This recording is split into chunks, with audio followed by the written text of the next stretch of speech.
Como o entorno do Procurador-Geral da República, Paulo Gonet Branco, enxerga a possibilidade da prisão domiciliar do ex-presidente Jair Bolsonaro ser convertida em preventiva nesse momento? Boa tarde, Uribe. Boa tarde, Clarissa, a todos que estão conosco hoje aqui no Bastidores. Uma ótima semana para todo mundo.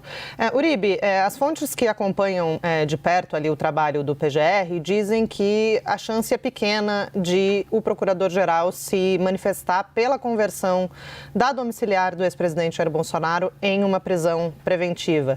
Muitas dessas fontes, desses auxiliares ali do Procurador-Geral da República, ponderam a proximidade do julgamento de mérito, A gente lembra que o julgamento da ação penal sobre a tentativa de golpe de Estado e que vai definir ali,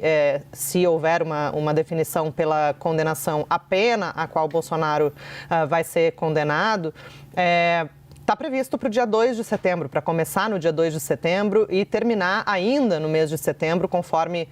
as sessões extraordinárias forem avançando ali na primeira turma do STF. Então, a avaliação é de que decretar uma preventiva nesse momento inflamaria ainda mais um ambiente, digamos assim, que já está bastante conturbado,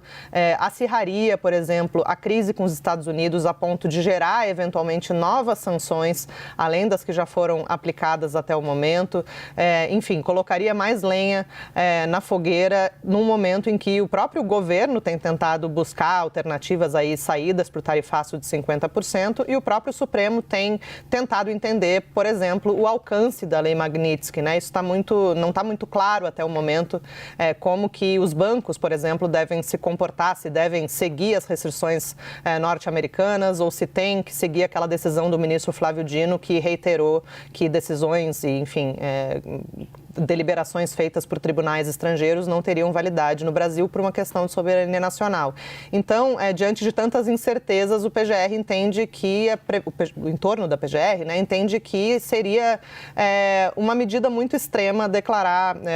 pedir a conversão da domiciliar em preventiva nesse atual momento. Não há dúvidas, segundo essas fontes, Uribe, que houve descumprimentos reiterados das medidas cautelares, Primeiro houve daquela vez que Bolsonaro foi à Câmara mostrar a tornozeleira eletrônica. Na ocasião, Moraes até deu uma colher de chá, falou, olha, foi um descumprimento, mas foi um fato isolado, então vamos deixar para lá. Mas aí depois houve uma postagem nas redes sociais do outro filho de Bolsonaro, o senador Flávio, que aí sim foi uma reincidência, digamos assim, e aí gerou a decretação da prisão domiciliar. Antes, então, Bolsonaro estava somente com a tornozeleira eletrônica. E na avaliação desses interlocutores de Paulo Gonet, Uribe, a domiciliar, ela já está dando conta do recado, digamos assim, já evita o risco de fuga, que é o mais importante para a PGR nesse momento, evitar que Bolsonaro saia do país para fugir da aplicação da lei, diante da proximidade de uma condenação que já é considerada certa ali nos bastidores do Supremo. Então, ele já está em domiciliar, lembrando que mesmo em domiciliar ele segue com a tornozeleira eletrônica, então esses alertas são emitidos a todo momento